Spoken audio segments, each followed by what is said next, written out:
हाँ ही असांजो कस्टमर सर्विस जो घटि में घटि जेको उहो आहे CS3 आहे, इनखे तव्हां रीड कयो, रीड कंदव त तव्हांखे वरी ॿीहर जेको असांखे हिनजी कैलकुलेशन करणी पवंदी। हीउ ॾाढो क्विक आहे, सही तरीक़े सां जल्दी सां थी थो वञे सॼो कमु। सो बहरहाल हाणे असांखे जेको आहे असां जीअं रीड कयोसीं हिकिड़ो इंडिकेटर असां इनजी हाणे ॾिसंदासीं ABE किथे हूंदी, डिस्क्रिमिनेंट जेको आहे वैलिडिटी में असां वेंदासीं, सॉरी कंस्ट्रक्ट रिलायबिलिटी में असां वेंदासीं, जिते हाणे हिते असांजी ख़बर पइजी वई त असां CS असांजो उहो वधी वियो, ठीकु आहे, वधी वियो ऐं प्लस में ग्रीन बि थी वियो, यानी इहो जेको वैल्यू आहे उहो 0.5 खां मथे थी वियो त उनजो वैल्यू ग्रीन कलर ग्रीन थी वियो। हाणे अहिड़े तरीक़े सां असांजो जेको अॻु में जेको आहे बेंचमार्क खां घटि उहो मथे थी वियो। हाणे इन तरीक़े सां असां जेको आख़िरी पॉइंट आहे त जेकॾहिं इंडिकेटर डील करण सां AB वधे थी त उहो बहितर आहे, जेकॾहिं AB नथी वधे रीड करण सां त कोई ज़रूरत कोन्हे। हिते AB असां रीड कयोसीं त AB असांजी वधी वई त असां अञा वधीक, हाणे असां जॾहिं उन बेंचमार्क खां मथे थी वियासीं त उनजो ॿियो इंडिकेटर रीड करण जी का बि ज़रूरत कोन्हे। अहिड़े तरीक़े सां तव्हां इहो साॻियो अमल QPE सां बि करे सघो था, RI सां बि, SQN सां बि करे सघो था। टाइम जे घटि हुजण जे करे तव्हां इहो अमल तव्हां पंहिंजे फारग टाइम सां करे सघो था।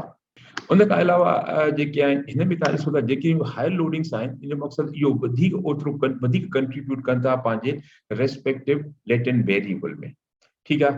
हाणे हिते तव्हां ॾिसो था 0.8 यानी इहो वधीक करे रहिया आहिनि लेटेंट वेरिएबल में कंट्रीब्यूशन QPE जेको आहे उहो QPE 4 जे मुक़ाबले में, छो जो QPE जो जेको वैल्यू 0.807 इहो वधीक आहे 0.636 से, इन करे ही इंडिकेटर वधीक कंट्रीब्यूट करे थो हिन में हिन जे मुक़ाबले में, ठीकु आहे। ऐं इन खां अलावा वरी ॾिसजे त ही 0.84 सर्विस क्वालिटी में उहो वधीक कंट्रीब्यूट करे थो तव्हांजे सर्विस क्वालिटी इंडिकेटर नंबर 1 जंहिंजो वैल्यू आहे 0.58, सो जंहिंजी जेतिरी वधीक हूंदी उहो ओतिरो वधीक कंट्रीब्यूट कंदो।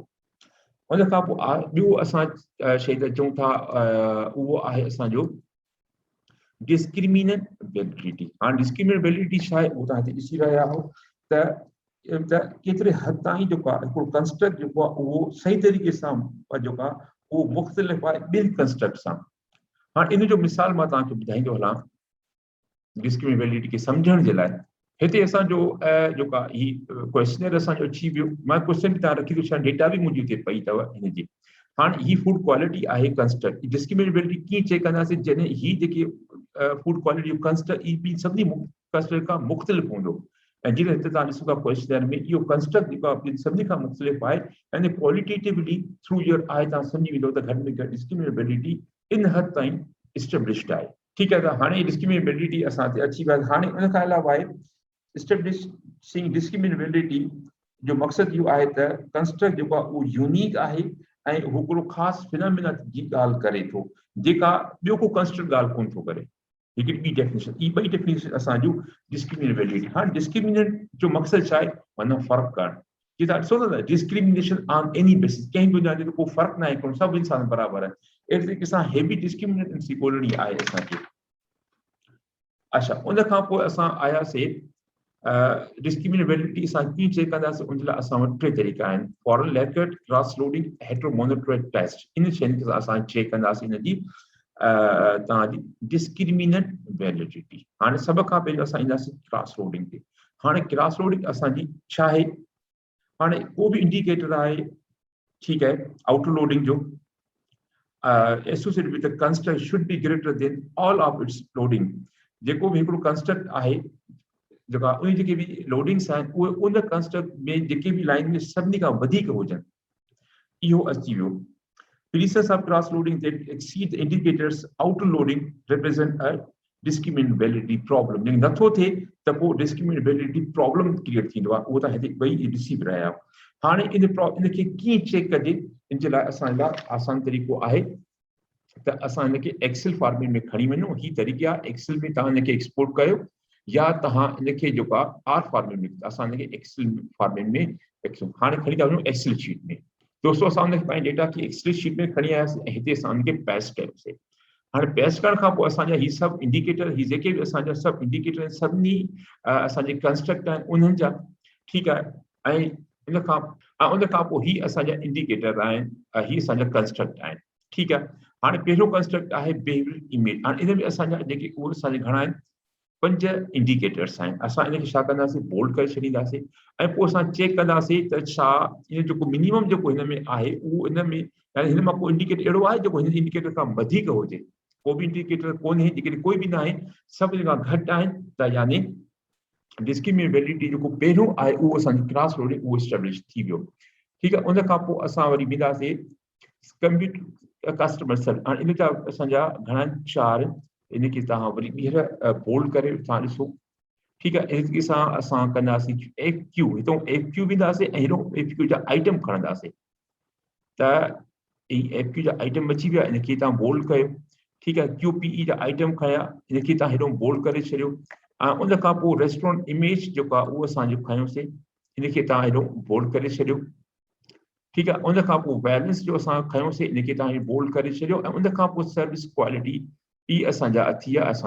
हाणे छा कंदासीं, असां जेको बि बोल्ड आहे इन जा इन जे रिस्पेक्टिव कॉलम, जेको कॉलम आहे इन जे अंदरि ॾिसंदासीं जेकॾहिं कंहिंजो इंडिकेटर जो हिन इंडिकेटर खां वधीक आहे त इन जो मक़सदु आहे त असांजी डिस्क्रिमिनेबिलिटी क्रॉस रोडिंग जे ज़रिए सां एस्टेब्लिश थिए थी।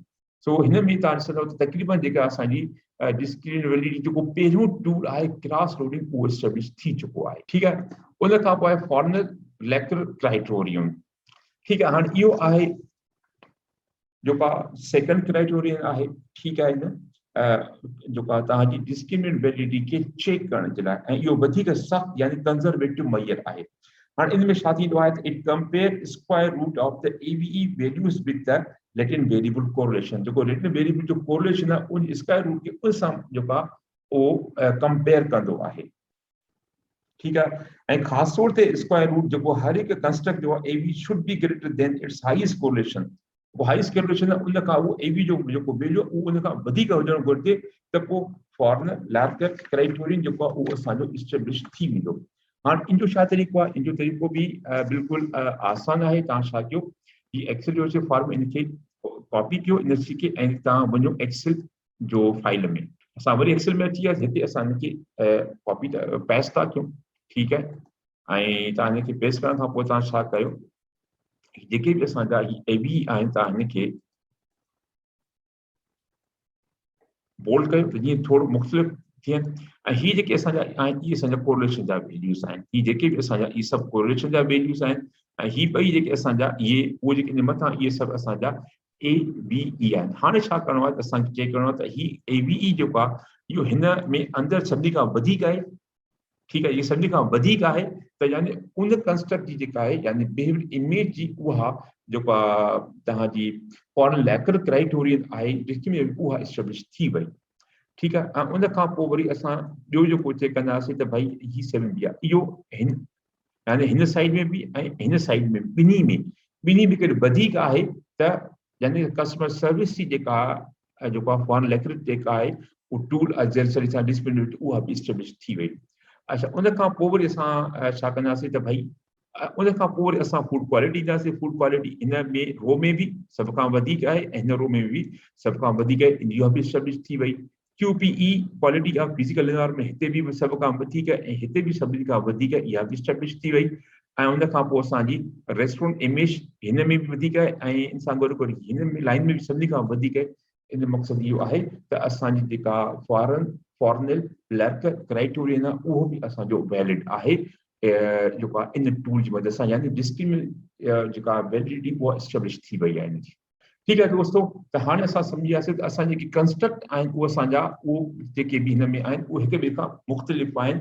ठीकु आहे, ऐं हर कंस्ट्रक्ट हिकु पार्टिकुलर फिनोमिना की जेको आहे उहो मय्यर करे थो। तव्हां हिकु तरीक़ो हीअ बि आहे, ॿियो क्वालिटी तरीक़ो बि आहे त कंस्ट्रक्ट ते तव्हां हिकु आइटम खे पढ़ंदा वेंदो कंस्ट्रक्ट जी त तव्हांखे वाक़ई लॻंदो त जेको बि कंस्ट्रक्ट आहे उहो ॿिनि खां वाक़ई मुख़्तलिफ़ आहे। तव्हां ईअं बि करे सघो था। ऐं उन खां पोइ आख़िरी को टूल आहे उहो आहे हेट्रोट्रेट ऐं मोनोट्रेट। ॾाढो आसान आहे। हिन जो आहे त 0.9 खां जेकॾहिं मथे आहे कोई बि त जेको आहे उन में जेका उनजी डिस्क्रिमिनेबिलिटी उहा एस्टेब्लिश नथी थिए।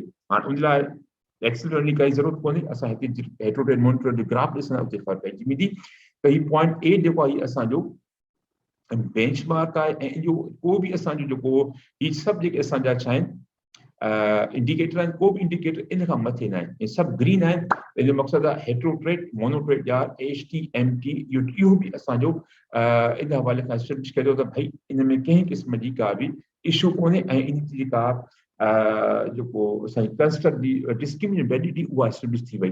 हाणे डिस्क्रिमिनेबिलिटी असां टिनि तरीक़े सां एस्टेब्लिश कईसीं, क्रॉस लोडिंग में बि कईसीं, क्वाड्रिलेटरल में ऐं हेड टू हेड मोनोक्रेट जे ज़रिए सां बि असां एस्टेब्लिश कईसीं। दोस्तों ही त असांजो पूरो हिकिड़ो लेक्चर हुयो जंहिंमें असां सम्झोसीं त भई रिफ्लेक्टिव जेकी स्केल आहिनि असां उनजी जेका कीअं असां उनखे असेस कयूं, ठीकु आहे।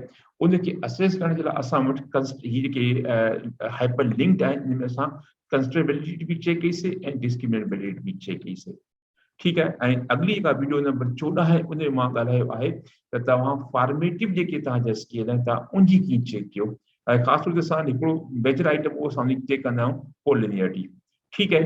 सो कोलिनियरिटी में असां टॉलरेंस बिहेवियर वैल्यूज़ चेक कंदा आहियूं, ठीकु आहे। रिफ्लेक्टिव जी असां जेको आहे कोलिनियरिटी कोन चेक कंदा आहियूं, बसि, ठीकु आहे। सो हिन वीडियो में एसि ताईं काफ़ी आहे। इंशाल्लाह वरी अगली वीडियो में तव्हां सां मुलाक़ात थींदी। तेसि ताईं तव्हां पंहिंजो ख़्यालु बि कयो ऐं हिन चैनल जो बि ख़्यालु कयो। ख़्यालु करण मक़सदु हिन चैनल खे सब्सक्राइब कयो, इन जा वीडियो ॾिसो, इन वीडियोज़ खे तव्हां शेयर कयो ऐं त जीअं इहो पैगाम सभिनी जेके सिंधी दोस्त आहिनि कमु कनि था पूरी दुनिया में ओसि ताईं पुॼे। त हाजी तमामु मुंहिंजी महिरबानी, तव्हां हिन वीडियो खे आख़िर ताईं ॾिठो। इंशाल्लाह जल्द वरी नई वीडियो में तव्हां सां मुलाक़ात कंदासीं। अल्लाह हाफ़िज़।